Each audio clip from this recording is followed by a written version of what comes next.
স্বাধীনতার 50 বছর এগিয়েছে বাংলাদেশ, পৃথিবীর বুকে বিস্ময় আমার ছোট্ট বাংলাদেশ। মুক্তিযোদ্ধা, রাজনীতিবিদ, বুদ্ধিজীবী তাদের পাশাপাশি এই অগ্রযাত্রায় সবচেয়ে বলিষ্ঠ অবদান এদেশের সাধারণ মানুষের, আমজনতার। আর তাই আমজনতার কথা বলতেই স্বাধীনতার মাসে আবারও ফিরে এলাম রাজনীতির দ্বিতীয় অধ্যায় নিয়ে। এই অধ্যায় আমজনতার। দর্শক, যমুনা টেলিভিশনের কোনো রাজনৈতিক পরিচয় নেই, কোনো বিশেষ দলের প্রতি কোনো দুর্বলতা কিংবা দায়বদ্ধতা নেই। হ্যাঁ, আমাদের দায়বদ্ধতা আছে এদেশের কোটি কোটি মানুষের প্রতি, মুক্তিযুদ্ধ ও মুক্তিযোদ্ধাদের প্রতি। তাদের সামনে সত্যকে সত্য আর মিথ্যাকে মিথ্যা হিসেবে তুলে ধরাই আমাদের প্রধান কাজ। কোনো দল কিংবা রাজনীতিবিদকে আঘাত করা আমাদের লক্ষ্য নয়। আমাদের লক্ষ্য নিজেদের ভুলগুলো নিজেরা মিলে খুঁজে বের করা, এগিয়ে যাবার লক্ষ্যে বলবো আগামীর সুন্দর বাংলাদেশ নিয়ে আমাদের সবার ভাবনার কথা। আর পুরো সময় আপনাদের সাথে আছি আমি রোকসানা আঞ্জুমান নিকোল। দর্শক, শুরুতেই জেনে আসতে চাই কেমন আছেন আমজনতা। এই জন্য আমরা দুজন প্রতিনিধিকে ঠিক করেছি, একজন চট্টগ্রাম থেকে আরেকজন রাজশাহী থেকে। দু প্রান্ত থেকে দুজনকে আমরা কথা বলবার জন্য আজকে এই অনুষ্ঠানে রেখেছি। প্রথমে যেতে চাই আমি এহতেশাম হারুনের কাছে। তিনি পেশাজীবী, তিনি চট্টগ্রাম থেকে বলবেন কেমন আছেন। জনাব এহতেশাম হারুন, জানতে চাই কেমন আছি আমরা স্বাধীনতার এই 50 বছরের প্রান্তে, কেমন আছেন আপনি? হ্যাঁ, আমি সেই বয়সের যখন স্বাধীনতার সূচনা লগ্নে আমার বয়স ছিল তখন তরুণ, সেই থেকে আজকে পর্যন্ত বর্তমান উপলব্ধি ছিল যে আমরা স্বাধীনতায় অনেক মুক্তিযুদ্ধের মাধ্যমে, অনেক ত্যাগ তিতিক্ষার মাধ্যমে যে স্বাধীনতা আমরা অর্জন করেছি, সেটা আসলে অর্জন আমাদের অনেক বিরাট। সেই সাথে একটা স্বাধীন ভূখণ্ড, লাল সবুজের একটা পতাকা এবং বাক স্বাধীনতার সেই মাতৃভাষার অর্জন, এটা বিরাট। এটাকে আমরা কোনোদিনও ম্লান করতে পারি না। কিন্তু কতিপয় ব্যর্থতা আমাদেরকে ম্লান করে দিতে চায়। আমাদের সেই ব্যর্থতাগুলি ছিল সেই জাতীয়ভাবে যদি সমষ্টিগতভাবে আমরা যদি একটা ঐক্যবদ্ধতার মধ্যে এসে সামাজিক উন্নয়ন এবং আর্থসামাজিক অর্থনৈতিক উন্নয়নকে সঠিকভাবে দলমত নির্বিশেষে যদি সবাই একত্ববোধ হয়ে করতে পারতাম, তাহলে হয়তো এই স্বাধীনতার সেই মর্মটাকে আমরা সঠিকভাবে জনমনে তুলে ধরতে পারতাম। আজকে চট্টগ্রামে আপনি ব্যক্তিগতভাবে কেমন আছেন? আমি ব্যক্তিগতভাবে আমি ভালো, মোটামুটি বলা যায়। গত কোভিড-19-এর পর থেকে অনেক সংগ্রাম, অনেক ত্যাগ তিতিক্ষার মাধ্যমে আজকে এই পর্যায়ে এখনও আমরা টিকে আছি। এখন কোভিডের ইয়েটাও আমরা নিলাম, টিকাও নিলাম এবং টিকা বিতরণ হচ্ছে, যদিও সেখানে কিছু অনিয়ম আছে, আমরা চাই সেটাকে আরও সুন্দরভাবে পরিপূর্ণ করা হোক। এবং চট্টগ্রাম শহরের অনেকগুলি সমস্যা নিয়ে আমরা জর্জরিত, যেমন চট্টগ্রাম শহরের জলাবদ্ধতা, বিভিন্ন এলাকাতে আপনার মশার যে যন্ত্রণা, এগুলাকে যদি সঠিকভাবে আরও মূল্যায়ন করে যদি আইন শৃঙ্খলার উন্নতি করতে হয়, সেই দিকে যাতে সরকার বা জনগণ সবাই মিলে এবং দলমত নির্বিশেষে সবাই যদি এগিয়ে আসে, হয়তো এগুলি নিরসন করা সম্ভব। আপনাকে অনেক ধন্যবাদ এহতেশাম হারুন। মশা আসলে সব জায়গায় আছে, আমার এই স্টুডিওতেও মশা আছে, মানে মশার যন্ত্রণা এমন একটা যন্ত্রণা। আমি এবার একটু রাজশাহীতে যেতে চাই। রাজশাহীতে আছেন মাসুদুর রহমান রিঙ্কু, তিনি একজন ব্যবসায়ী। তার কাছে জানতে চাই তিনি কেমন আছেন। রাজশাহী তো বাস বন্ধ মনে হয়, তাই তো?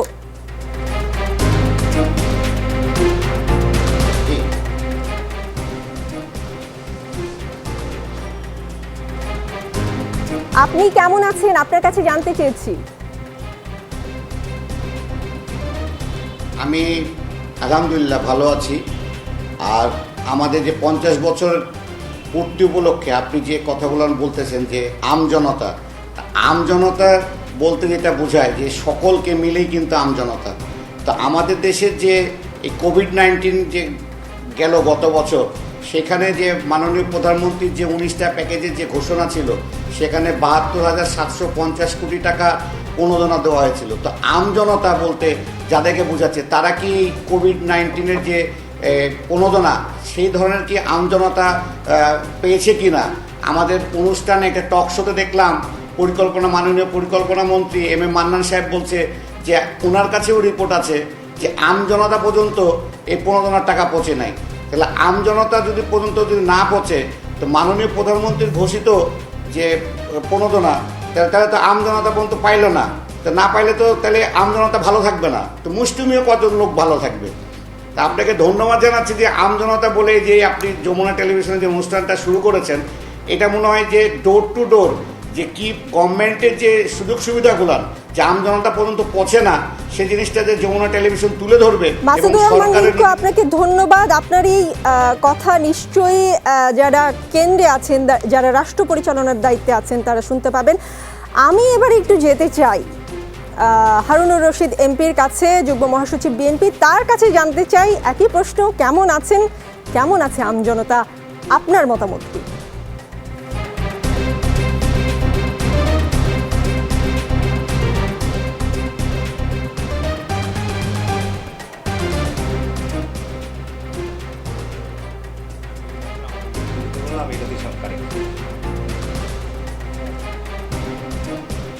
উনি কি আমাকে শুনতে পেলেন?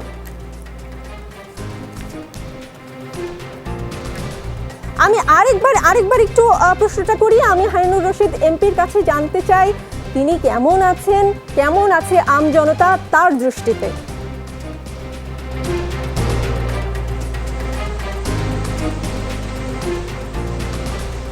হ্যালো, শোনা যাচ্ছে না? আমরা পরবর্তীতে আপনার কাছে আসছি। আমি এবারে যেতে চাই, আমাদের সঙ্গে আছেন শামীম ওসমান, আওয়ামী লীগ দলীয় সংসদ সদস্য।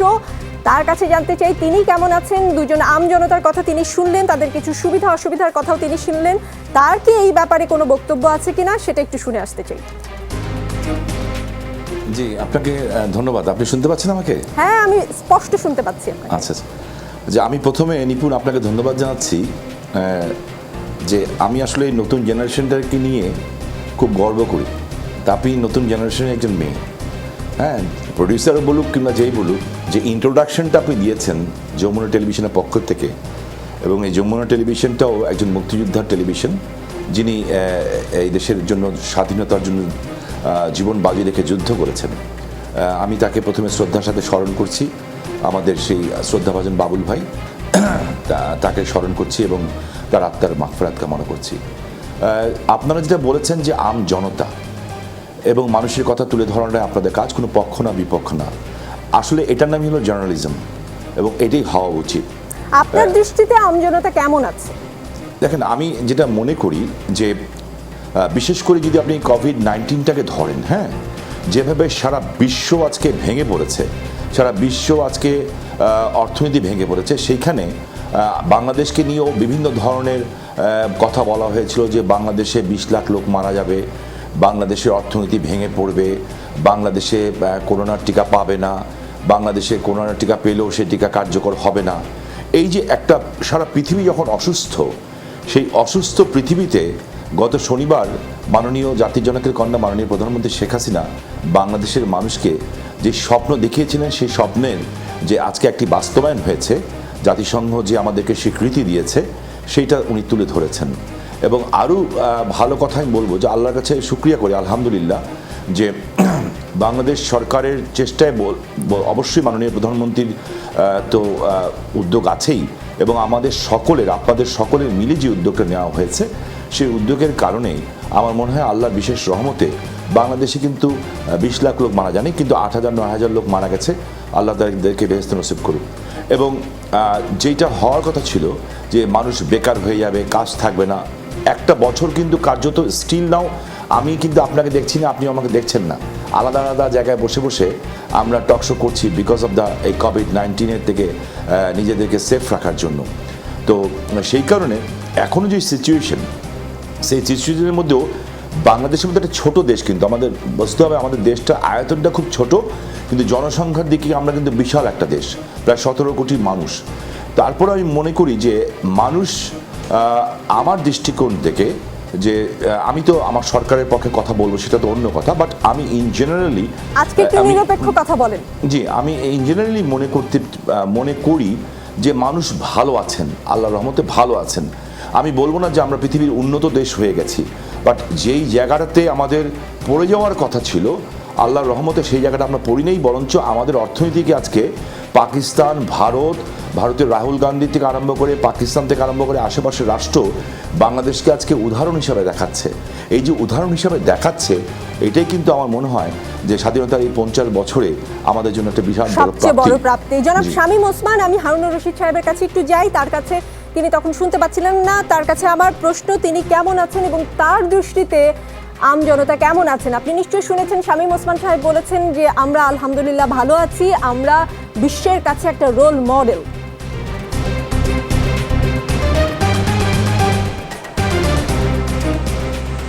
জি, ধন্যবাদ আজকের যমুনা টেলিভিশনে আমাকে সংযুক্ত করার জন্য, এবং এখানে সহ আলোচক হিসেবে উপস্থিত আছেন মাননীয় সংসদ জনাব শামীম ওসমান সহ অন্যান্য যারা, তাদের সকলকেই আন্তরিক শুভেচ্ছা। যারা সারা দেশে এবং বিদেশে যমুনা টেলিভিশনের দর্শকবৃন্দ, তাদেরকেও আন্তরিক শুভেচ্ছা জানাচ্ছি।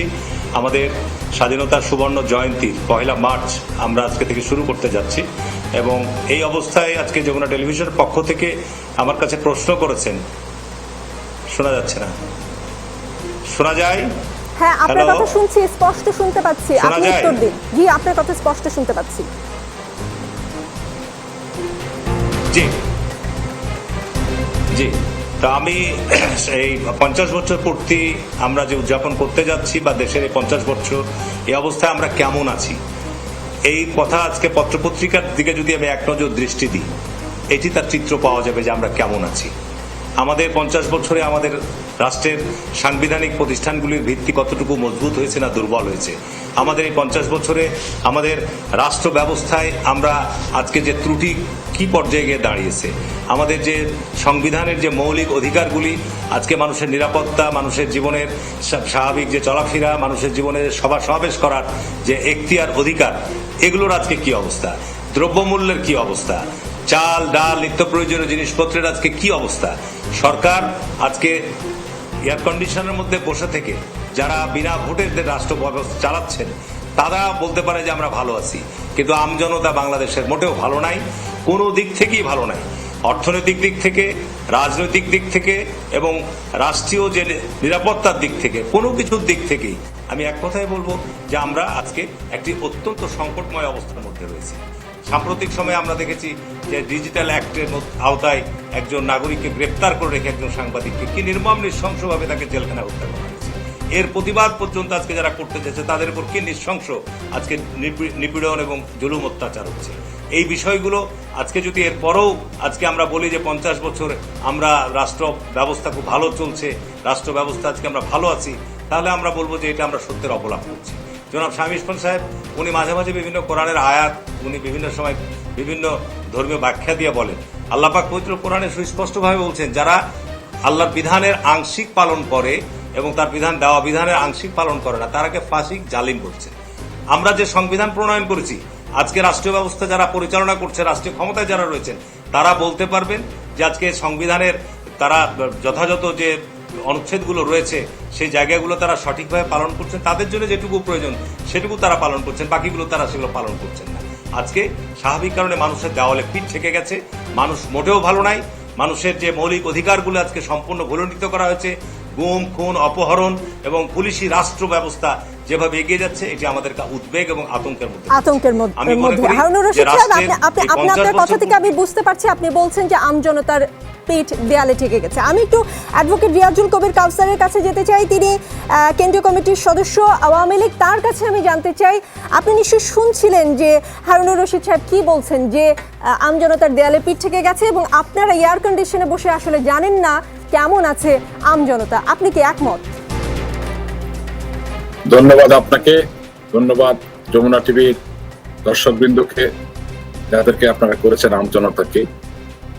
আমরা আমজনতারই প্রতিনিধিত্ব করি।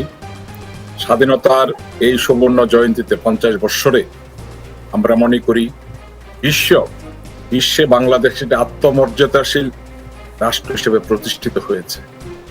দেখুন, আপনি তো দেখেছেন জাতিসংঘের সুপারিশ, স্বল্পোন্নত দেশ থেকে উন্নয়নশীল দেশে উত্তরণ, এটার যে 3টা মাপকাঠি, একটা হলো মাথাপিছু আয়, একটা হলো মানব সম্পদ, একটা হলো অর্থনৈতিক ও পরিবেশ বঙ্গরতা।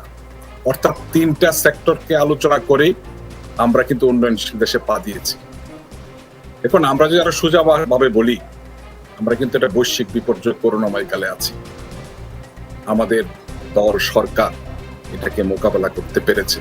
আমাদের মাননীয় প্রধানমন্ত্রী জননেত্রী শেখ হাসিনা মানুষকে জীবন এবং জীবিকার যুদ্ধকে থেমে থাকতে দেয়নি। উনি প্রণোদনা দিয়েছেন। আমরা বলবো এই করোনাময় কালেও বাংলাদেশের মানুষ ভালো আছে। দেখুন, আমরা যে আরো স্পষ্ট করে বলি, জাতির পিতা বঙ্গবন্ধু শেখ মুজিবুর রহমান যে লক্ষ্য নিয়ে দেশটা স্বাধীন করেছিলেন, এদেশের মানুষের মৌলিক অধিকার অন্ন, বস্ত্র, শিক্ষা, স্বাস্থ্য, এটা বাস্তবায়ন করা। উনি 1975 সালে 15 আগস্ট সপরিবারে নিহত হওয়ার কারণে আমরা সেটা পারিনি, কিন্তু আজকে বলতে পারি তার সুকন্যা জননেত্রী শেখ হাসিনার নেতৃত্বে আমরা সেটা করতে পেরেছি। হ্যাঁ, হারুন ভাই একটা দৃষ্টিকোণ থেকে বলেছেন। হারুন ভাইকে এটাও বলতে চাই, হারুন ভাই আমরাও গ্রাম থেকে এসেছি, গ্রামে প্রতিনিয়ত যাই। গ্রামের দুটো ছোট্ট চেহারা আমরা দেখি। গ্রামে এখন কুড়ে ঘর দেখা যায় না, এখন টিনের ঘরও দেখা যায় না। এখন গ্রামের মানুষ, সাধারণ মহিলা এখন শুধু শাড়ি পরে না, ব্লাউজও পরে, জুতাও পরে, স্যান্ডেলও পরে। আমরা কিন্তু বলতে পারি বাংলাদেশের 97% এলাকা এখন বিদ্যুতায়িত হয়েছে। আমাদের যে স্লোগান গ্রাম হবে শহর, আমরা প্রত্যেকটা গ্রাম শহরের সুবিধা দিয়েছি। আজকে উপজেলা বলেন, ইউনিয়ন বলেন, রোড সেন্টার বলেন, রাস্তাঘাট পাকা হয়েছে, মানুষ এটা সুবিধা পাচ্ছে। বাংলাদেশের যে কোনো উপজেলাই বলেন, এখন কিন্তু বাংলাদেশে এখন মফস্বল বলে কোনো কথা নেই। অর্থাৎ মানুষ প্রতিদিন প্রতিটি জায়গায় কানেক্টেড হয়ে যাচ্ছে। তার চেয়ে বড় কথা, এই যে কথা বলছি ডিজিটাল বাংলাদেশ, 2009 সালে মাননীয় প্রধানমন্ত্রী জননেত্রী শেখ হাসিনা এটা করেছিল বলে আমরা বিশ্ব থেকে বিচ্ছিন্ন হয়ে যাইনি। অ্যাডভোকেট রিয়াজুল কবির কাউসার, আপনি উন্নয়নের কথা বলছেন, আপনি সরকার দলীয় লোক, খুবই স্বাভাবিক, এবং উন্নয়ন হয়েছে সেটাও যেমন সত্য, কিন্তু ভিন্ন মতও আছে। আমি একটু ডাক্তার সাখাওয়াত হোসেন সায়ন্তর কাছে যেতে চাই। তিনি জি9-এর সাধারণ সম্পাদক। আপনাকে আমন্ত্রণ আমাদের এই অনুষ্ঠানে। আপনার কাছে জানতে চাই কেমন আছে আমজনতা, কেমন আছেন আপনি, এবং এতক্ষণ তো আলোচনা শুনলেন। খুবই স্বাভাবিকভাবে আওয়ামী লীগ প্রতিনিধিত্ব যারা করছেন, সরকারের প্রতিনিধিত্ব যারা করছেন, তারা বলছেন খুবই ভালো আছেন। আপনাদের মানে বিএনপির একজন বললেন যে জনগণের আসলে দেয়ালে পিঠ থেকে গেছে। আসলে একদমই বিপরীতমুখী কথা আমি শুনতে পাচ্ছি। আপনি কি মনে করেন? জি, আপনাকে ধন্যবাদ জানাচ্ছি। দীর্ঘদিন পরে আবার রাজনীতি নিয়ে ফিরে এসেছেন, সেই জন্য অভিনন্দন, এবং আমার সঙ্গে যে বিজ্ঞ আলোচকরা আছেন তাদের জন্য শুভেচ্ছা রইল। দেখেন, গতকালই মাত্র আমরা জানলাম যে আমরা মধ্যম আয়ের দেশে উন্নীত হওয়ার যে সার্টিফিকেট, সেই সার্টিফিকেট পেয়েছি। সুতরাং প্রধানমন্ত্রী সেটি প্রেস কনফারেন্স করে জানান দিলেন। তারপরে আমি তার সঙ্গে ভিন্নমত পোষণ করে লেখক মোস্তাক আহমেদের পরিণতি বরণ করব কিনা সেই ভয় আমার মধ্যে কাজ করে।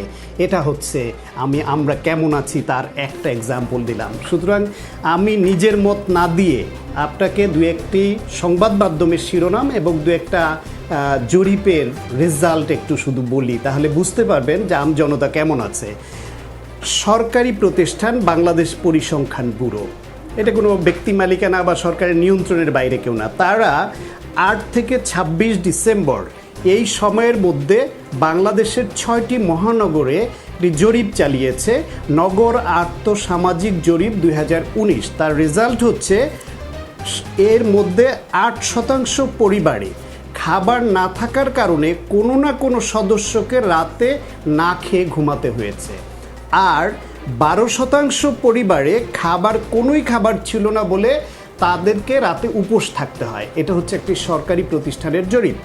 এর আগে 2016 খানা আয় ব্যয় জরিপ 2016-তে এই পরিসংখ্যান ব্যুরোই বলেছে যে বাংলাদেশে সবচেয়ে ধনী 5% মানুষের আয় বেড়েছে 57%, যেটা কাউসার ভাইরা যেটা নিয়ে আপ্লুত হন এবং মনে করেন ভালো আছে। কিন্তু অপরদিকে সবচেয়ে দরিদ্র 5% যে জনগণ, তাদের আয় কমেছে 59%।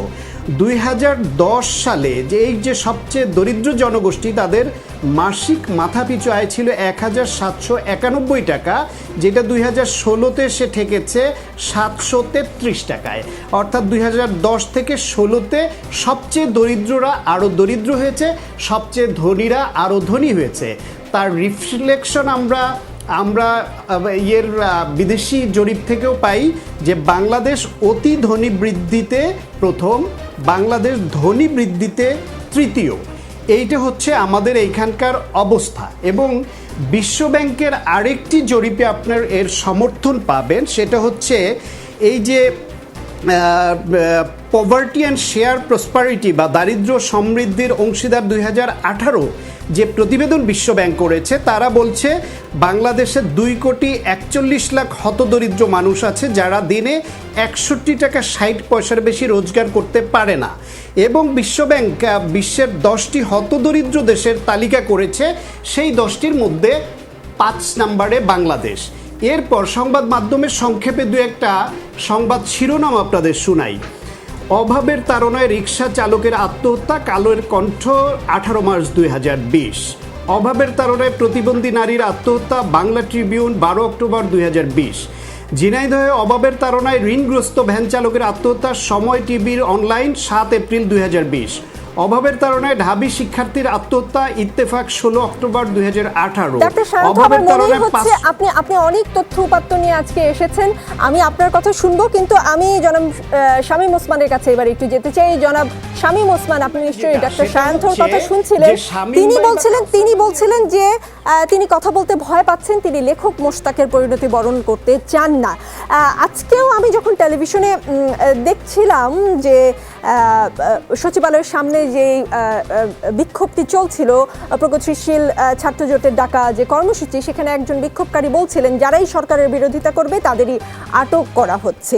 এই ধরনের কথা বলা হচ্ছে, বা সায়ন্তও এমন কথাই বললেন। আসলে কি তাই যে সরকার তাদের বিরোধিতা করে কিছু বললে সেটা নিতে পারেন না, এমন কি? দেখেন, আপনাকে আমি উত্তরটা এইভাবে দিতে চাই, যার মৃত্যু হয়েছে আমি অবশ্যই তার ব্যাপারে প্রচণ্ড সিম্প্যাথাইজড, এবং আমি মনে করি এবং আমি আশা করি একটা মানুষের মৃত্যু হয়েছে, জেলখানাতে মৃত্যু হয়েছে। কী কারণে তাকে গ্রেপ্তার করা হয়েছিল অ্যাকচুয়ালি বেসিক্যালিটি আমি ব্যাপারটা সাবজেক্টলি আমি জানি না। আমি তাহলে আপনাকে একটু বলি। উনি একটি তথ্য শেয়ার করেছিলেন, একটি ব্যঙ্গ কার্টুন এঁকেছিলেন, যেটা উনি শেয়ার করেছিলেন, সেই জন্য আসলে তাকে আটক করা হয়েছিল। না, কিসের উপরে ব্যঙ্গ কার্টুনটা? কোনো জনৈক ব্যাংক, তার মতে, লেখক মোশতাকের মতে ব্যাংক লুট করেছেন, এই ধরনের একটা মিনিং করে তিনি একটি কার্টুন এঁকেছিলেন। ওকে, আচ্ছা। এখন যে বিষয়টা হচ্ছে যে যদি এটা করে থাকেন, তাকে যদি ডিজিটাল অ্যাক্টের ব্যাপারে, ঠিক আছে, তো সায়ন্ত সাহেবও বিএনপির একজন নেতা, এবং হারুন ভাই তো আছেনই। সায়ন্ত সাহেব পর্দার আড়ালের নেতা, আর হারুন ভাই হলো পর্দার সামনের নেতা। তো যাই হোক, ওনারা অনেক কথা বলেছেন। তো আমার যে ব্যাপারটা হচ্ছে যে ডিজিটাল অ্যাক্ট নিয়ে কথা বলতে গেলে উনি বললেন যে কথা বলতে গেলেই মরে যাবো কি না সেই চিন্তা করছি। তা আমি দেখছি যে কথা কিন্তু উনি বলছেন, এবং শুধু উনি বলছেন না, বিএনপির সব নেতারাই বলছেন। এখন বিষয় যেটা হচ্ছে যে কথা বলার, আমি প্রথমে বলছি যে আমি ওই মৃত্যুটাকে কিন্তু আমি মনে করি যে এই মৃত্যু তদন্ত হচ্ছে, এবং ময়না তদন্তে যদি এমন কিছু বেরিয়ে আসে যে এই মৃত্যুর জন্য কেউ দায়ী, আমি অবশ্যই একজন মানুষ হিসাবে তার বিচার দাবি করছি। আর যে মৃত্যুটা যদি স্বাভাবিক হয়, তাহলে এই ক্ষেত্রে আমার আর কিছু বলার নাই, কারণ বিষয়টা আদালতের এখতিয়ার। আদালত তাকে জামিন দিবেন কি দেবেন না, সেই ব্যাপারে যদি আমি কথা বলতে যাই, সেটাও কিন্তু অ্যাকচুয়ালি আদালতের বিপক্ষে হয়ে যায়। আর এই ধরনের কথা কি তাদের মুখে মানায়, যারা সেই সমস্ত শক্তিকে নিয়ে রাজনীতি করেছেন, গণতন্ত্রের কথা বলছেন, ওনারা আমাদেরকে শেখাচ্ছেন, যারা 21শে আগস্টে গ্রেনেড হামলা করেছেন? একটু বিবেকে বাঁধে না, লজ্জা লাগে না যে 21শে আগস্টে গ্রেনেড হামলা করেছেন? একটু বিবেকের বাঁধে না যে অর্থনীতিবিদ কিবরিয়া সাহেবের মতো লোককে গ্রেনেড হামলা করে মেরেছেন, তারপরে তাকে চিকিৎসা করতে যাওয়ার জন্য একটা হেলিকপ্টার দরকার ছিল, সেটা আসতে দেন নাই? একটু বিবেকে লাগে না যে আসানুল্লাহ মাস্টারের মতো লোককে ওপেন দিনে দুপুরে গুলি করে হত্যা করেছেন, একটু বিবেকে লাগে না যে মমতাজ সাহেবের মতো লোককে হত্যা করে মেরেছেন? একটু বিবেকে লাগে না যে নারায়ণগঞ্জে আমার নারায়ণগঞ্জে একটা ছেলের কথা বলি, নজরুল ইসলাম সুইট, সে কালো পতাকা দেখিয়েছিল আপনাদের ম্যাডামকে, এই কারণে জেলখানায় গ্রেফতার করা হয়েছিল। ডান্ডা বিড়ি পরানো অবস্থায় তাকে জেলখানায় রিমান্ডের নাম করে বের করে নিয়ে এসে গুলি করে মেরে দেওয়া হয়েছে। একটু বিবেকে লাগে না এইসব বিষয়গুলি? আপনারা ডেমোক্রেসির কথা বলতে চান? আপনাদের মুখে ডেমোক্রেসি মানায়? যারা 3 মাস ধরে লাগাতার ধরে মানুষকে পুড়িয়েছেন, গণতন্ত্র, কার সাথে গণতন্ত্র চর্চা করব? সরি হারুন ভাই, আমার কথাতে ব্যক্তিগতভাবে নেবেন না। গণতন্ত্র গণতান্ত্রিক শক্তির সাথে চর্চা করা যায়। গণতন্ত্রের নাম যদি এটাই হয়, আমি জনগণের জন্য রাজনীতি করবো। ইয়েস, অফকোর্স, আজকে হারুন ভাই কিংবা সায়ন্ত সাহেব, আমরাও তো রাজনীতি করেছি। আমার সমস্ত শরীর তো ঝাঁঝরা করা, সমস্ত শরীর ঝাঁঝরা করা। 1979 সনে যখন জিয়াউর রহমান সামরিক শাসক ছিলেন, রাষ্ট্রপতি ছিলেন, বঙ্গবন্ধু হত্যার বিচারের দাবিতে তার গাড়ির সামনে শুয়ে পড়েছিলাম, পতাকা নিয়ে ঢুকতে দিইনি।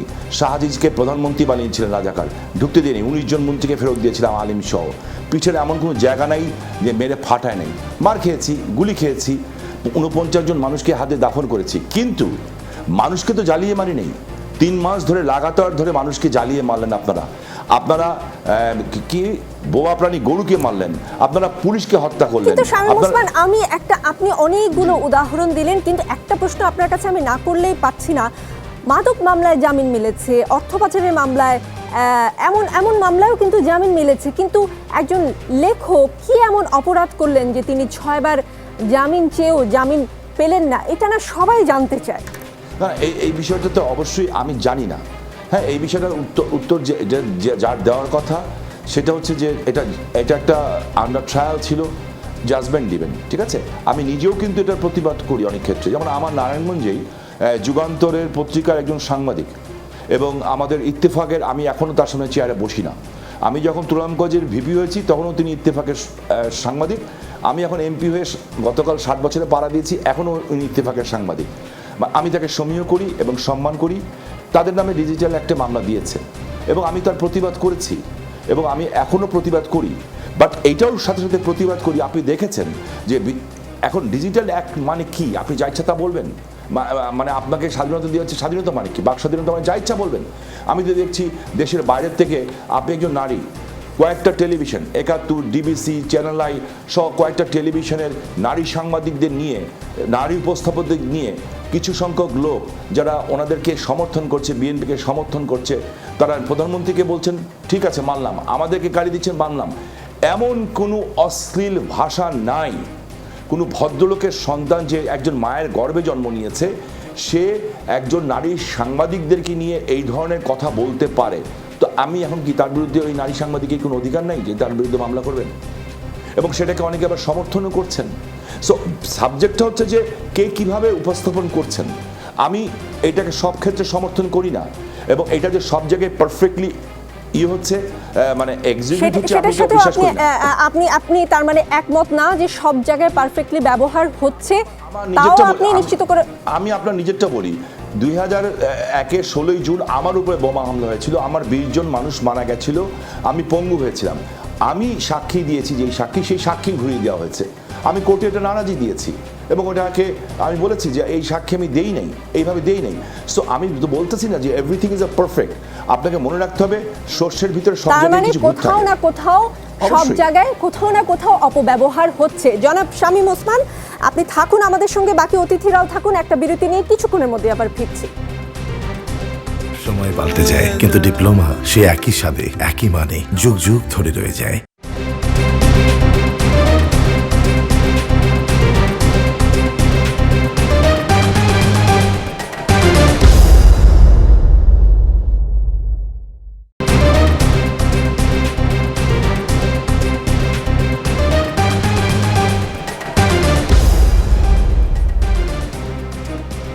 আবারও স্বাগত আমজনতা অনুষ্ঠানে। আমি কথা বলতে চাই অ্যাডভোকেট রিয়াজুল কবির কাউসারের সঙ্গে। তাকে আমি আজকে সকালের একটা ঘটনা বলতে চাই। আজ সকালে একটি সুনামগঞ্জে জগন্নাথপুর সড়কের কোন্দানালা খালের উপর উদ্বোধনের আগেই একটি সেতু ধসে পড়েছে। সেখানকার আমজনতা বলছে যে ঠিকাদারি প্রতিষ্ঠান নিম্নমানের কাঁচামাল ব্যবহার করে এমনটা হয়েছে। এটি একটি উদাহরণ। এই উদাহরণটা আমি এ কারণে দিলাম, সরকারি নির্মাণে রডের বদলে বাঁশ ব্যবহার করতেও কিন্তু আমরা দেখেছি। উন্নয়ন তো হচ্ছে, কিন্তু উন্নয়নের ইমেজ দুর্নীতি নষ্ট করছে কিনা? না দেখুন, এসব উন্নয়ন কাজে আমরা অনেক অভিযোগ পেয়েছি এবং আপনি লক্ষ্য করে দেখবেন স্থানীয় সরকার বিভাগ বলেন, রোডস এন্ড হাইওয়ে বলেন, ইতিমধ্যে কিন্তু সেগুলি চিহ্নিত করা হয়েছে, অনেককে বিচার বিভাগের আওতানা আইনের আওতানা হয়েছে এবং এটা অনেকাংশেই কমে গেছে। আমাদের দেশের একটা মহল তো সুযোগ নেবে, ঠিকাদার নেবে, ইঞ্জিনিয়াররা নেবে, কিন্তু সেটা আমাদেরকে নজরে রাখতে হবে যেন এই কাজগুলি না হয়। এবার আমি আরো দু একটি কথা বলতে চাই। ডক্টর সায়ন্ত পত্রিকার কাটিং অনেকগুলি বলেছেন, আমি শুধু ছোট্ট একটি তথ্য দিতে চাই। দেখুন 2001 সালে আমাদের দেশের দারিদ্র্যের হার ছিল 48.9%, হতদরিদ্রের হার ছিল 34.3%, যেটা এখন শতকরা হার দাঁড়িয়েছে, দারিদ্র্যের হার 20.5% এবং হতদরিদ্রের হার দাঁড়িয়েছে 10.5%। তাহলে আমরা কি মনে করি না যে আমাদের সাধারণ মানুষের আমজনতা ভালো আছে বলেই তো এই ফিগারটা এসছে? আর আপনি যে উপস্থাপনা করছেন জননেত্রী শেখ হাসিনার নেতৃত্বে আওয়ামী লীগ সরকার রাষ্ট্রীয় ক্ষমতায়, আমরা কি বলবো না নারীরা আজকে স্বাবলম্বী? দেখেন জেন্ডার গ্যাপ ইন্ডেক্সে 153টা দেশের মধ্যে বাংলাদেশের অবস্থান 50তম এবং নারীর রাজনৈতিক ক্ষমতায়ন 7ম। রাষ্ট্রপতি, সেনাবাহিনী প্রধান, পুলিশের আইজি ছাড়া সকল পদে কিন্তু বাংলাদেশে নারীরা আসীন হয়েছে। আর আমরা এখন বলবো তারা যোগ্যতায় আসছে, তাদেরকে যোগ্যতার জায়গাটা তৈরি করে দেওয়া হচ্ছে। সেটা হলো কি, তারা হাই স্কুল, কলেজ পর্যায়ে, বিশ্ববিদ্যালয়ে পড়ার যে সুযোগটা করে দেওয়া, এটা আমাদের সরকার করেছে। আজকে আপনি গ্রামে যদি যান, আমরা আরো গর্ব করে বলতে পারি জাতির পিতা বঙ্গবন্ধু শেখ মুজিবুর রহমান 25,000 প্রাইমারি স্কুল সরকারি করেছিলেন এক ঘোষণায়। ঠিক একইভাবে লক্ষ্য করে দেখেছেন জননেত্রী শেখ হাসিনাও গত 3 বছর আগে প্রায় 28,000 প্রাইমারি স্কুল এক ঘোষণায় সরকারি করেছেন।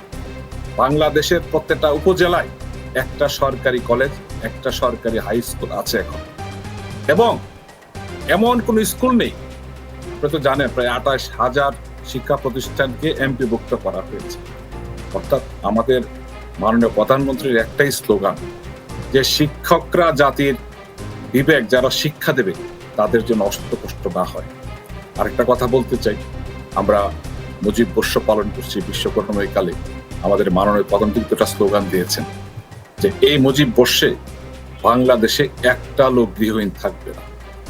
এবং আপনি লক্ষ্য করেছেন ইতিমধ্যে প্রায় 8,92,000 গৃহহীন লোককে ঘর দেওয়ার জন্য ব্যবস্থা নেওয়া হয়েছে এবং কিছুদিন আগে প্রায় 66,000 ঘর দেওয়া হয়েছে, বাকিগুলি এই বছরের মধ্যে দেওয়া হবে।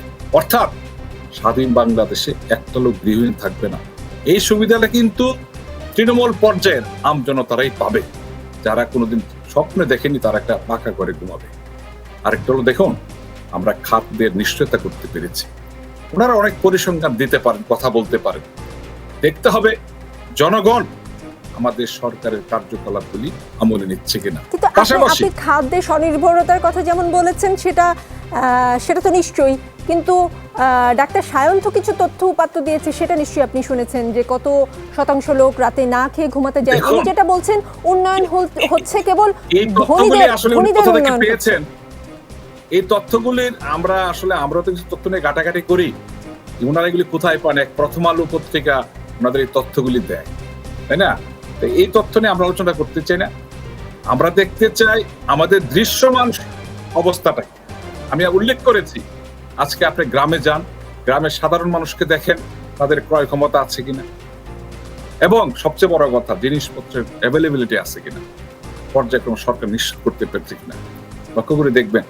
এর মধ্যে মাঝে মাঝে কিছু কিছু দ্রব্য নিয়ে একটা ষড়যন্ত্র করেন, মার্কেটে ক্রাইসিস তৈরি করেন। এই ষড়যন্ত্রটা কার? আমি ফিরবো আপনার কাছে।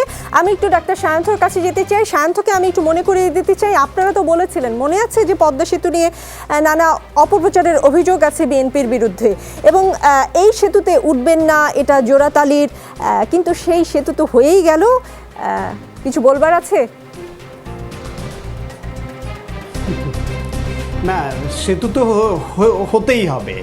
সেতু হওয়ার ক্রেডিট অবশ্যই এই সরকার নিতে পারে, কিন্তু পাশাপাশি তাদেরকে এই জবাবটাও দিতে হবে যে 10,000 টাকার সেতু কেন 40,000 টাকায় গিয়ে দাঁড়ায়। এখন কাউসার ভাই যে প্রশ্নটা করেছেন যে এই জরিপ আমি কোথায় পাই, এবং ওনাদের সব দোষারোপ প্রথম আলোকে। সারা বাংলা .নেটে 1 ডিসেম্বর 2020-এ এই আমি যে জরিপটা বললাম পরিসংখ্যান ব্যুরোর মহানগরে না খেয়ে থাকা, এইটা প্রকাশিত হয়েছে। সারা বাংলা .নেট নিশ্চয়ই জানেন, ওনাদের দলীয় এক প্রভাবশালী নেতার সংবাদ মাধ্যম, সুতরাং প্রথম আলোকে শুধু দোষ দিয়ে লাভ নাই। এরপর একটা আমি ওই দিকে আসলে যেতে চাচ্ছিলাম না, কিন্তু যেহেতু শামীম ভাইও আনলেন যে কিবরিয়া হত্যা হয়েছে, 21 আগস্ট গ্রেনেড হত্যা মামলা হয়েছে, আহসানুল্লাহ মাস্টার হত্যাকাণ্ড হয়েছে, নিঃসন্দেহে এগুলো অত্যন্ত ঘৃণিত, নৃশংস, নগণ্য হত্যাকাণ্ড। তার সুষ্ঠু তদন্ত হয়ে তার বিচারটা এদেশের মানুষ কিন্তু চায়। কিন্তু কিবরিয়া হত্যাকাণ্ডের বিচারের রায়ের পরে তার পরিবার অনাস্থা কেন দেয়? আজকে তার ছেলে রেজা কিবরিয়া কেন বলে যে সরকারের এই সদিচ্ছাটা কেন নাই? এটা তার মধ্যে সন্দেহের উদ্রেক করে যে খুনের সঙ্গে কারা জড়িত। আজকে ত্বকী হত্যার বিচার আজকে কোন পর্যায়ে আছে? শামীম ভাই বলছেন মানুষ পুড়িয়ে মারা বিএনপির কাজ। বিএনপি যখন ক্ষমতায় তখন শেরাটনের সামনে পেট্রোল বোমা দিয়ে গান পাউডার দিয়ে বাসে নারী শিশু সহ পুড়িয়ে মারা হয়েছে। বিহঙ্গ পরিবহনের বিরুদ্ধে তাদের দলেরই নেতারা বলছেন যে তারা কি করেছে। এখন যদি আপনি বলেন যে উভয় আওয়ামী লীগের আমলে বিএনপির আমলে সবসময় এই ধরনের নৃশংসতা হয়েছে, এটার দায় কখনো আওয়ামী লীগের কখনো বিএনপির, সেই সরকারের আছে। দুইটার যোগফল মিলালে আপনি বুঝতে পারবেন এদেশের আম জনতাকে এরা ভালো রাখেনি। এখন কে কতটা বেশি খারাপ রেখেছে, প্রতিযোগিতা বা তর্ক তো ওটা ওই জায়গায় হতে পারে। আপনি বাংলাদেশে এই যে এখন যে গুম হচ্ছে, এই গুম কালচার বাংলাদেশে কি ছিল? আপনি কি দেখাতে পারবেন যে এইরকম রাজনৈতিক নেতাকর্মীদের গুম করা হয়েছে? মুক্তিযুদ্ধের চেতনার কথা বলেন, মুক্তিযুদ্ধের চেতনাকে ধ্বংস করেছে আওয়ামী লীগ। মুক্তিযুদ্ধের 1 নম্বর চেতনা ছিল গণতন্ত্র, ভোটের অধিকার। 1970-এর নির্বাচনে এই আওয়ামী লীগকেই পাকিস্তানি শাসকদের বিরুদ্ধে ঘৃণা করে তার বিপরীতে আওয়ামী লীগের প্রার্থীদের ভোট দিয়েছিল মানুষ। তাদের হাতে ক্ষমতা হস্তান্তর করেনি বলে একটা মুক্তিযুদ্ধ শুরু হয়ে গেল, সেই যুদ্ধে আমরা স্বাধীন হলাম। আর সেই আওয়ামী লীগের হাতে আজকে ভোটের অধিকার, গণতন্ত্র সব নিঃশেষ হয়ে গেল। 213টা কেন্দ্রে শতভাগ ভোট পড়ে, 7,000-এর উপরে কেন্দ্রে 98-99% ভোট পড়ে। কিভাবে? শামীম ভাই কি জানেন না এই নির্বাচন এদেশে কি হয়? সুতরাং সেই অধিকার মানুষের নেই কেন? আজকে বলেন যে শামীম ওসমানকে একটু প্রশ্নটা করতে চাই যে অনেকেই মনে করেন যে স্বাধীনতার 50 বছরে এসে দেশে জি ডাক্তার শান্ত একটা জিনিস, আর একটা জিনিস বলেছেন যে নারী সাংবাদিকদের নিয়ে বাজে মন্তব্য করা, তারা নাকি বিএনপির সঙ্গে আছে, তাদের সমর্থক। নারীদের এ যাবৎকালের বাংলাদেশের ইতিহাসে প্রকাশ্য সবচেয়ে খারাপ মন্তব্যটি হচ্ছে তেঁতুলের সঙ্গে তুলনা দিয়ে যে মন্তব্যটি হয়েছিল। ওই মন্তব্যের পরে সেই হুজুর তো প্রধানমন্ত্রীর সঙ্গে বসে কিরকম হাসি মুখে দুজন মিলে ফটো সেশন করেছেন। আমি আসলে এই প্রসঙ্গে যেতে চাচ্ছিলাম না ডাক্তার শান্ত, আমি এই প্রসঙ্গে যেতেই চাচ্ছিলাম না। আজকে আলোচনার বিষয় কেমন আছে আমজনতা, আমি সেই প্রসঙ্গেই আসলে ঠিক থাকতে চাই। আমি ডাক্তার শান্ত, আমি শামীম ওসমানের কাছে এই নির্বাচন বিষয়ক প্রশ্নটাই করে নিতে চাই। অনেকে মনে করেন যে স্বাধীনতার 50 বছরে এসেও দেশের গণতান্ত্রিক ব্যবস্থা সুসংহত হয়নি। আসলে নির্বাচন নিয়ে অনিয়মের অভিযোগ আছে। ডাক্তার শান্ত মাত্র যেটা করলেন, অনেকেই বলছেন তারা ঠিকমতো মানে সামাজিক যোগাযোগ মাধ্যমে এগুলো নিয়ে আসলে সিরিয়াস ধরনের আলাপ ছাড়িয়ে এখন মানুষ ট্রল করে, এবং আমজনতা তাদের প্রতিনিধি নির্বাচনের সাংবিধানিক পদ্ধতি নিয়ে ঠিক সন্তুষ্ট মনে হয় হতে পারছে না। বিএনপি কিন্তু এরই মধ্যে অভিযোগ তুলে দলগতভাবে স্থানীয় সরকার নির্বাচনে অংশ না নেওয়ার ঘোষণা দিয়েছে। নির্বাচন নিয়ে আপনি কিছু বলবেন শামীম ওসমান? না, আমি ডক্টর সায়ন্ত তো অ্যাকচুয়ালি বিএনপিকে রিপ্রেজেন্ট করছেন না কি ওনার এটা কি 9কে রিপ্রেজেন্ট করছেন আমি বুঝছি না। কারণ ওনার কথা মনে হচ্ছে যে উনি বিএনপির যুগ্ম মহাসচিব কিংবা এই পর্যায়ের কোনো নেতা। হ্যাঁ, তো উনি কোনটার কথা বলছেন? জিয়াউর রহমানের হানা ইলেকশনের কথা বললেন, না 15ই ফেব্রুয়ারি নির্বাচনের কথা বললেন, না এখনকার কথা বললেন? আমার মনে আমি ঠিক বুঝতে পারিনি ওনারটা। জিয়াউর রহমানের হানা ভোট যেটা 98% না কত পার্সেন্ট আপনি ডাক্তার শান্তর কথা না হয় বাদই দিলেন, তার কাছ থেকে আমি জেনে আসবো তিনি কোন নির্বাচনের কথা বলেছেন, কিন্তু আপনি আমার প্রশ্নের উত্তর দেন যে বিএনপি কিন্তু অভিযোগ তুলে দলগতভাবে স্থানীয় সরকার নির্বাচনে অংশ না নেওয়ার ঘোষণা দিয়েছে বিএনপি, একটি বড় দল। তারা যদি স্থানীয় সরকার নির্বাচনে অংশগ্রহণ না করে, সেই নির্বাচন কি প্রশ্নবিদ্ধ থেকে যাবে না? হ্যাঁ, এখন বিএনপি এখন আমি যদি অনেস্টলি বলি, ধরেন আমি আওয়ামী লীগের এমপি না, আমি আওয়ামী লীগ করি না, বিএনপি একটা ভুল করেছে, যে ভুলের মাসুলটা এখনও বিএনপিকে দিতে হচ্ছে এবং কিছুটা হয়তো বুঝতে পেরেছেন ওনাদের নেতারা। আমি জানি না এটা কৌশলগত কারণে কিনা কিংবা মন থেকে কিনা। যদি কৌশলগত কারণে হয় তাহলে আমার মনে হয় ইট ইজ জনগণ এটা ডিসাইড করবে যে এটা ঠিক না ঠিক। আর যদি ওনারা রাজনৈতিক চিন্তা চেতনার থেকে আসেন যে আমরা 7ই মার্চ পালন করব, এই জায়গাটাতে ফিরে আসেন, হ্যাঁ, আমার মনে হয় আমি অবশ্যই তাদের শুভকামনা কামনা করব। তো এখন যেটা ওনারা, আমার মনে হয় নির্বাচনটাকে বয়কট করা এটা কোনো সমাধান হতে পারে না। আমার যেটা মনে হয় যে নির্বাচনটাতে ওনারা বলছেন যে জনগণ অ্যাকচুয়ালি কী চায়। আমাদের দেশে একটা সময় রাজনীতি ছিল, রাস্তায় মিছিল মিটিং হইচই এটা ওইটা, হ্যাঁ, এইটাকেই পিপলস দেখতো যে কোন দিকে পাল্লা ভারী। মানুষ দেখছে যে আমি খাচ্ছি কিনা, আমি চলতে পারছি কিনা, আমার এডুকেশন। আমি বলছি না কিন্তু যে 100% এভরিবডি ইজ হ্যাপি, নো। আমেরিকার মতো দেশেও কিন্তু আপনি দেখবেন সেখানে বৈষম্য আছে। আপনি আমেরিকার মতো দেশে পার্লামেন্টে হামলা হয়েছে, মানুষ মারা গেছে। মার্কিন যুক্তরাষ্ট্রের মতো রাষ্ট্রেও কিন্তু অভিযোগ করা হয় যে রাশিয়া তাদের নির্বাচনে হস্তক্ষেপ করছে। তো এই যখন সারা পৃথিবীর অবস্থা, কিন্তু শামীম ওসমান, আমরা কিন্তু পৃথিবীতে রোল মডেল। আমেরিকা কি করলো বা রাশিয়া কি করলো সেটা কিন্তু আসলে মনে হয় না বিবেচ্য বিষয়। আমি একটু আমার আসলে খুব বেশি সময় নেই, কি করে যেন কথা বলতে বলতে সময় আসলে খুবই কমে গেছে। আমি আবারও রিয়াজুল কবির কাউসারের কাছে যেতে চাই।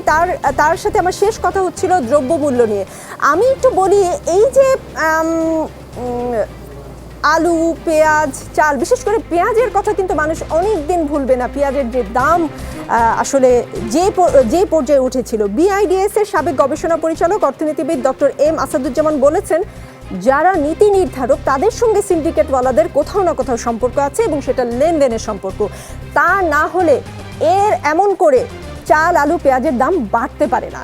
তো এই যে তার কথা ধরেই যদি আমি বলি, আসলেই কি নীতি নির্ধারকদের সাথে লেনদেনের কোনো সম্পর্ক আছে কিনা? যদি নাই থাকে তাহলে এমন কেন হলো?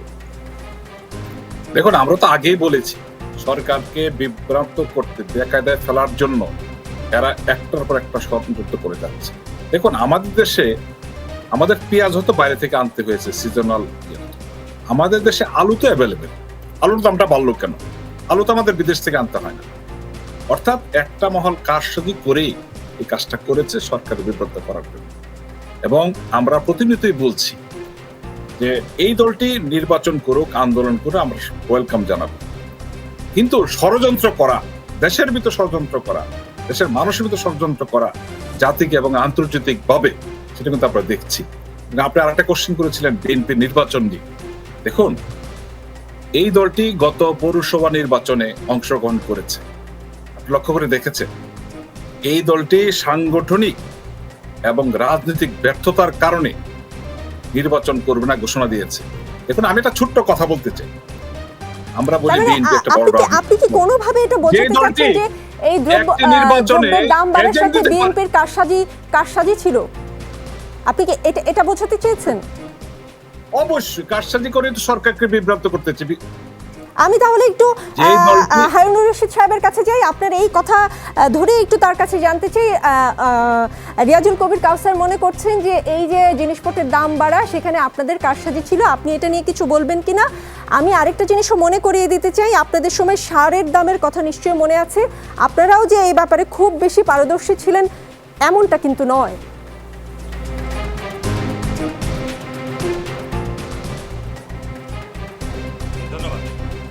আজকে আসলে যে আলোচনার বিষয়বস্তু ছিল 50 বছর পূর্তি আমাদের স্বাধীনতার সুবর্ণ জয়ন্তী, কেমন আছে আমজনতা। কিন্তু অত্যন্ত দুর্ভাগ্যজনক হলেও সত্য যে আজকে যারা আমরা এখানে আলোচনা অংশগ্রহণ করেছি তারা কিন্তু সবাই শিক্ষিত, সুশিক্ষিত না হলেও শিক্ষিত।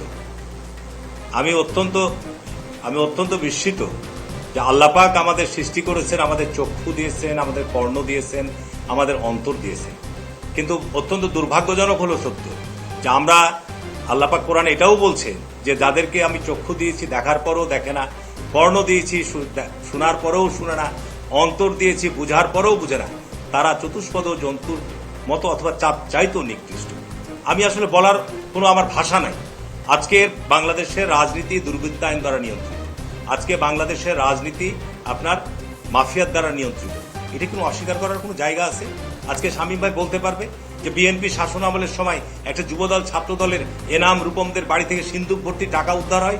আজকে আপনার রুবেল বরকতদের নামে 5,000 বিঘা সম্পত্তি হাইকোর্ট থেকে ক্রোক করা হয়, তাদের নামে 70-80টা গাড়ি ক্রোক করা হয়।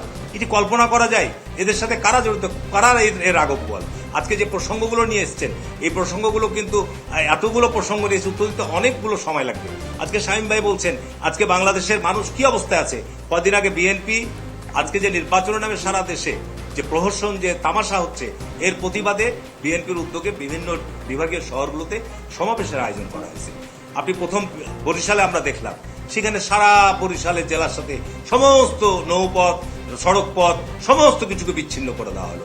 গত পরশুদিন আপনার সমাবেশ ছিল আপনার খুলনায়, সেখানে সমাবেশের অনুমতির জায়গাটুকু পর্যন্ত দেয়নি এবং 18টা জেলার সাথে পরিবহন যোগাযোগ বন্ধ 24 ঘন্টা আগে, 48 ঘন্টা আগে। তারপরে আপনার সেইখানে আপনার সড়ক নৌপথ বন্ধ, সমস্ত কিছু বন্ধ করে দেওয়া হয়েছে। আগামীকালকে আছে রাজশাহীতে সমাবেশ। আমার চাঁপাইনবাবগঞ্জ থেকে আমি সংযুক্ত হয়েছি, এখান থেকে মাত্র 40 কিলোমিটার দূরে।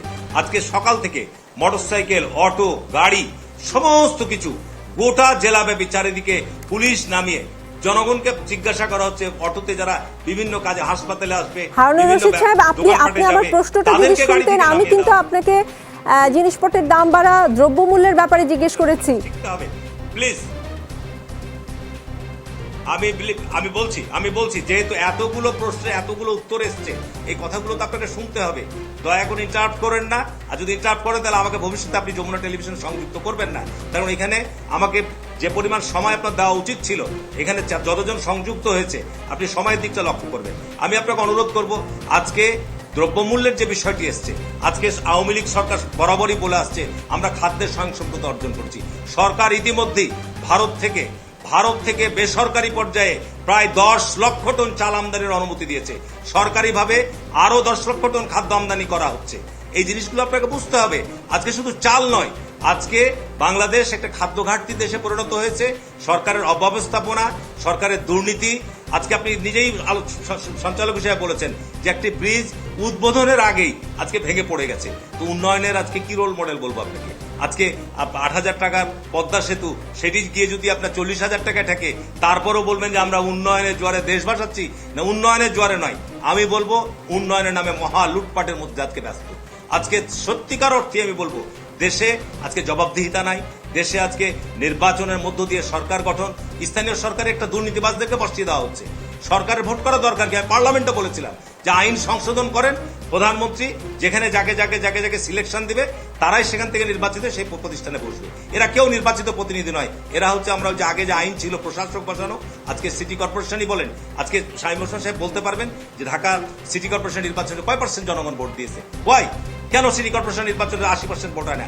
5%, 7% ভোট দিয়ে আজকে সিটি কর্পোরেশনের নির্বাচনে আপনার ফলাফল ডিক্লেয়ার করা হয়। আজকে আপনি বিভিন্ন হত্যাকাণ্ডের কথা বলছেন। যুগে যুগে বিভিন্ন জায়গায় রাজনৈতিক হত্যাকাণ্ড ঘটেছে, ঘটবে। এটার ব্যাপারে একে অপরের উপর দোষারোপ না করে আজকে আপনারা এই যে আজকে হত্যাকাণ্ডের যে রায় আপনার আল জাজিরা থেকে যে প্রতিবেদনটি ছাপানো হয়েছে, প্রতিক্রিয়া ব্যক্ত করেছেন, নিন্দা জানিয়েছেন, কিন্তু এই প্রতিক্রিয়ার সাথে কি আপনার কোনো সম্পৃক্ততা আছে যে ঘটনাটি প্রকাশিত হয়েছে এই ঘটনার সত্য না মিথ্যা? একটি কথা আপনারা বলতে পারবেন, পাসপোর্ট জালিয়াতি হয়নি। এই আপনার সেনাপ্রধানের ভাইদেরকে আজকে তাদেরকে আদালতে সোপর্দ না করেই তাদেরকে আপনি মুক্তি দিয়ে দিয়েছেন।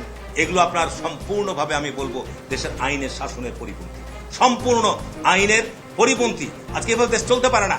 আজকে আমরা কেন নির্বাচন থেকে সরে গেছি? শামীম ভাই বলল যে বিএনপি নির্বাচন থেকে কেন সরে গেছি? আমাদের দ্বিতীয় কোনো বিকল্প পথ নাই। আমরা 14 সালে নির্বাচনে অংশগ্রহণ করি নাই, বিনা ভোটে 144টা, পৃথিবীর ইতিহাসে এটা রেকর্ড। আজকে 2018 সালে আমরা নির্বাচনে গিয়েছিলাম, সেই ভোট রাত্রেবেলা হয়ে গেছে। তারপরে আমরা স্থানীয় সরকার নির্বাচনগুলোতে অংশগ্রহণ করলাম, সিটি কর্পোরেশন, পৌরসভা, ইউনিয়ন পরিষদ, উপজেলা পরিষদ। কি রেজাল্ট? সেখানে আপনার ভোটারদের কোনো নিরাপত্তা আছে? প্রার্থীদের কোনো নিরাপত্তা আছে? ভোটাররা ভোট কেন্দ্রে যেতে পারছে? কোনো প্রচারণা আছে? কেন আমরা ভোট কেন্দ্রে যাব? যে আমরা ভোটে যদি জনগণের ভোট কেন্দ্রে ভোটার যেতে না পারে, প্রার্থীরা যদি নিরাপত্তা না পায়, ভোট যদি সেখানে অংশগ্রহণমূলক না হয়, তাহলে আমরা সেখানে কেন নির্বাচনে অংশগ্রহণ করব? সেই জন্যই আপনারা যাচ্ছেন না। জনাব হারুনুর রশিদ সাহেব, আপনি কিন্তু অনেক সময় নিয়েছেন আমাকে এক ধরনের হুমকি দিয়ে যে আপনি তাহলে আর এই অনুষ্ঠানে আসবেন না। আপনার এই হুমকিতে কিন্তু কাজ হয়েছে। আমি আপনাকে মেলা সময় দিয়েছি, আমার হাতে আর মাত্র 2.5 মিনিট সময় আছে। আমি 4 জন অতিথির কাছে আরেকবার ছোট ছোট করে মতামত জানতে চাই। আমাকে একটু সময় দেন। আমি শামীম ওসমান সাহেবের কাছে জানতে চাই, সড়ক দুর্ঘটনা, ধর্ষণ, বিচার বহির্ভূত হত্যাকাণ্ড নিয়ে অনেক উন্নয়নের পরেও আমজনতার এক ধরনের অস্বস্তি আছে। এটা কি আপনি এই মন্তব্যের সাথে বা এই অভিযোগের সাথে কি আপনি একমত? জি, আপনি আজকে প্রথমে আমি বলি হারুন ভাইয়ের পক্ষ থেকে, he is a nice man. ওনার কথাতে আপনি রাগ করবেন না, ভয়ও পাবেন না। আমার মনে হয় আজকে ভাবি আমার বোনের সাথে ওনার একটু বোধহয় সমস্যা হয়েছে, মানে এত চড়া মেজাজ হারুন ভাইয়ের কোনো সময় থাকে না। কিংবা আমার মনে হয় আমার বোন পাপিয়ার ভাবির কাছ থেকে কোনো ধমক টমক খেয়েছে, এই কারণে হয়তো ঝালটা আপনার উপর দিয়ে ছাড়লো। আপনি কিছু মনে করেন না। কিন্তু যে বেসিক্যালি যে বিষয়টা হচ্ছে যে দেখেন, আমি একটা জিনিস বিশ্বাস করি, আপনি কোনো সময় কোনো কিছু পারফেক্ট করতে পারবেন না, আপনাকে প্রতিনিয়ত আগাতে হবে। আমরা যেই জায়গাটা আজকে থাকার কথা 50 বছরে, সেই জায়গাটা কিন্তু আমরা নাই। এই না থাকার পিছনে মধ্যেখানে 21টা বছর দায়ী। এবং এই 21 বছরে যেই লোকটা স্বপ্ন দেখিয়ে দেশটা স্বাধীন করলো, তাকেই তো মেরে ফেললাম আমরা, জাতিপিতা বঙ্গবন্ধু শেখ মুজিব। জাতিপিতা বঙ্গবন্ধু শেখ মুজিব যদি আজকে থাকতেন, তাহলে আজকে হয়তো এই টক শো করারই দরকার থাকতো না। আমরা এত ব্যস্ত থাকতাম লাইক জাপানের মতো, হ্যাঁ, কিংবা অন্যান্য আরো উন্নত দেশগুলির মতো। সো এইটা আমাদের নিশ্চয়ই। আমার মনে শামীম হয় ওসমান, আমি একটু ডাক্তার সায়ন্থর কাছে যাব। সায়ন্থ, একদমই 2-3 শব্দে আমাকে বলতে হবে সরকার আমজনতাকে ভালো রাখতে আর কি কি করতে পারে। সেটা না, একটা জিনিস ক্লিয়ার করি, শামীম ভাই মোস্তাককে কেন গ্রেফতার করা হয়েছে সেটি জানেন না। তিনি একজন আইন আমার হাতে ডাক্তার শান্ত, আমার হাতে সময় নাই, কিন্তু আপনার থেকে জানতে হলো কার্টুনের ক্যাপশন। শামীম ভাই জানেন না আমি নির্বাচনের কথা বলেছি, এটা হ্যানার কথা বলেছি, না এই রাতের তাহাজ্জুদি নির্বাচনের কথা বলেছি, না 14 অটো এমপি হওয়ার সেই নির্বাচনের কথা বলেছি। আসলে শামীম ভাই খুবই বুদ্ধিমান, স্মার্ট মানুষ, তিনি সবই জানেন। কাউসার ভাই 3% হতদরিদ্রের এই ফর্মুলা কোথায় পান, অথচ বিশ্বব্যাংক বলছে 2,41,00,000 হতদরিদ্র। আমি বললাম যে ওনাদের সমর্থিত পত্রিকায় সব রিপোর্ট হচ্ছে। আমি আপনাকে সময় দিতে পারছি না। রিজাউল কবির কাউসার, কিছু বলতে চাইলে প্লিজ 1-2 শব্দে বলতে হবে। আমার মনে হচ্ছে হারুন ভাই কালকে রাজশাহীর বক্তব্যটা আজকে দিয়ে ফেলেছে। আর পাশাপাশি বলতে চাই হারুন ভাই, নির্বাচনের যুদ্ধ, যে যুদ্ধে আপনারা নির্বাচনী কেন্দ্রে এজেন্ট দিতে পারেন না, সেই যুদ্ধে আপনারা নির্বাচনী বৈতরণীতে থাকবেন, এটাই তো স্বাভাবিক। সবাইকে অনেক ধন্যবাদ, সবাইকে অনেক ধন্যবাদ। এই ছিল আজকের আমজনতা। ভালো থাকুক বাংলাদেশ, ভালো থাকুক আমজনতা।